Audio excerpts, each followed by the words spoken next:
Right, Jeff, it was getting a little chilly out there, but people really enjoyed seeing Christmas carols and seeing all the trees get lit up here on the quad at USI.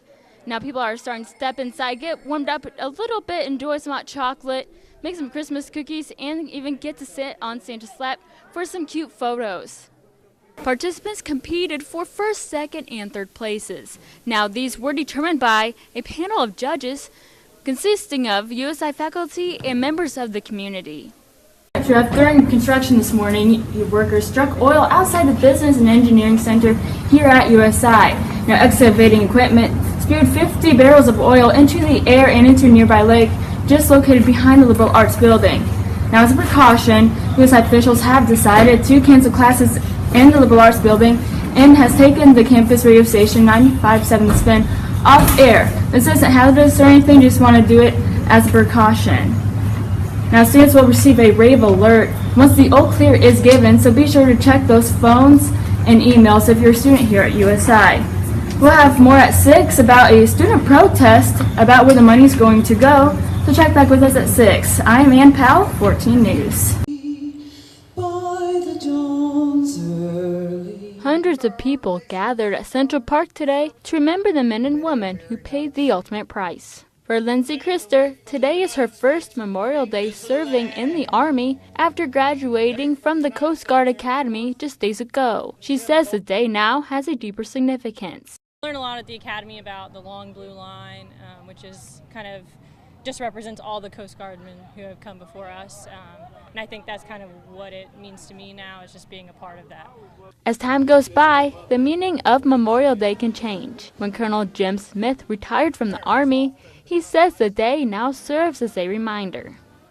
When I got out of the Army, you think, well, I'm a veteran now, and you don't think much about it, but then when Memorial Day rolls around, you remember, and that's what it's all about. A 21 gun salute took place during the ceremony to help honor those who lost their lives while serving the country.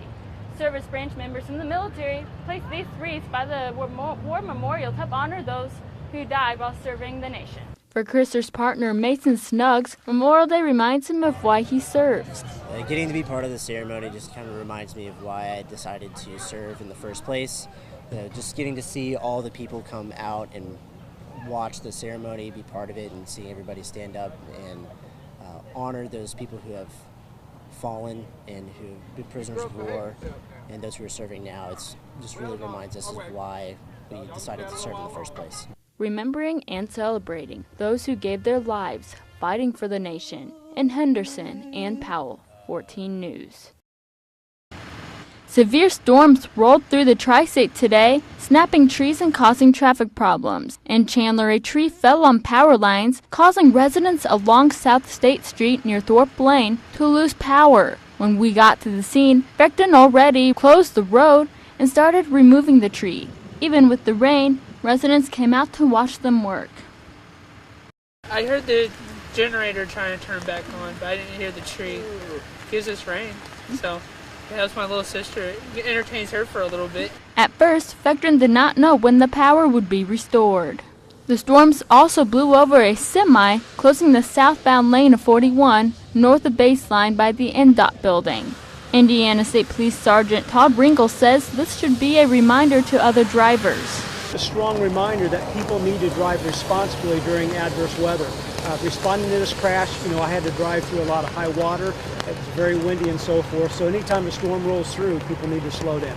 Thankfully, the semi was empty and no other vehicles were involved in the accident.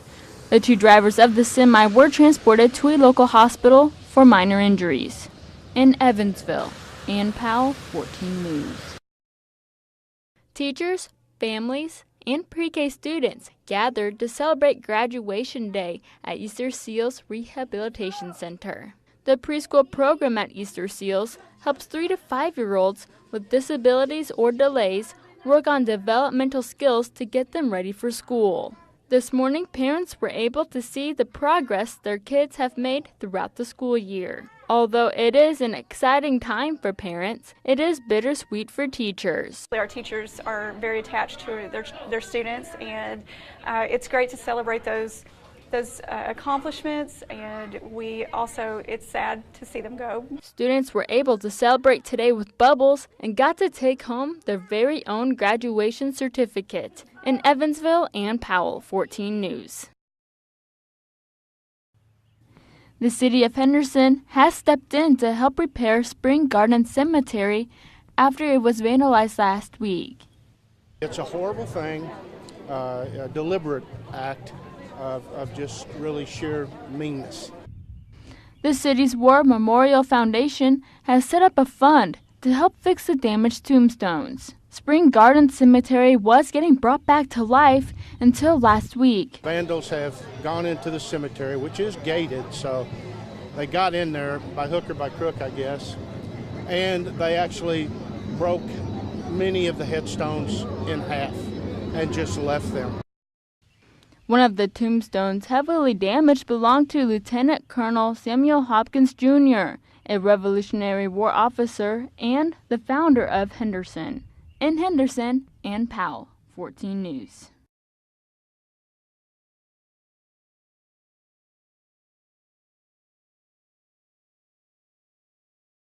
Students and guests got to enjoy talented acts on Saturday as the Multicultural Center hosted their annual Live at the Apollo Talent Competition. Performers filled Carter Hall as they showcased various talents, ranging from dance to singing. Sophomore Hannah Mitchell and junior Vaughn Thong share how they felt before and during their performance. I was nervous when I got up there. Yeah, me too. Even if you're a professional singer, like when you got up there, like the very first second, everyone get nervous. Then it was time for the judges to make a decision for the winners. Each division had a first, second, and third place winner in both individual and group categories. Reporting for Access USA, I'm Ann Powell. A rare early winter storm hit campus a week before Thanksgiving, bringing a mix of ice and snow. 1/10 of an inch of ice and an inch of snow caused slick conditions for students and faculty. Ryan Kazamarski, the grounds and athletic field supervisor, says USI was prepared with snowplows and salts before the storm even hit. First or second week in November, we will hook up all the snowplows, all the equipment, make sure everything's working. If we have some things that need to be replaced or worked on, we'll send it off and get it worked on. Plans for pre-treating the pavement and snow removal can change based on how much snow and ice is expected. If it's calling for an ice or a rain/sleet, we'll pre-treat everything just so that way nothing freezes over. If it's just a hard snow, we won't pre-treat anything typically. And then we'll work, depending on how long the storm is. It could be a normal 7.5-hour day, but we've pulled a couple of 24-hour shifts. If the university does close for inclement weather, a rave alert will be sent out to students via phone or email. Feral cats have been a problem in the campus apartments for years, and nobody knows how they got there. Senior psychology major Victoria West is an environmental chairman for the Honor Student Council and started a petition to start a trap, neuter, and release program. It allows them to continue maintaining our rodent population and managing the ecosystem that they've settled into. The program would decrease the population naturally, and vaccinations would help prevent the spread of diseases. For more information, please visit change.org and search for USI Feral Cats. USI had a special guest last week. Evansville native Wall Street journalist Kate Hagee spoke to students about what it's like to be a journalist and her concerns about future of the media. Hagan also discussed her new book, The King of Content, and hopes that it motivates people to pay more attention to the world of business, economy, and media.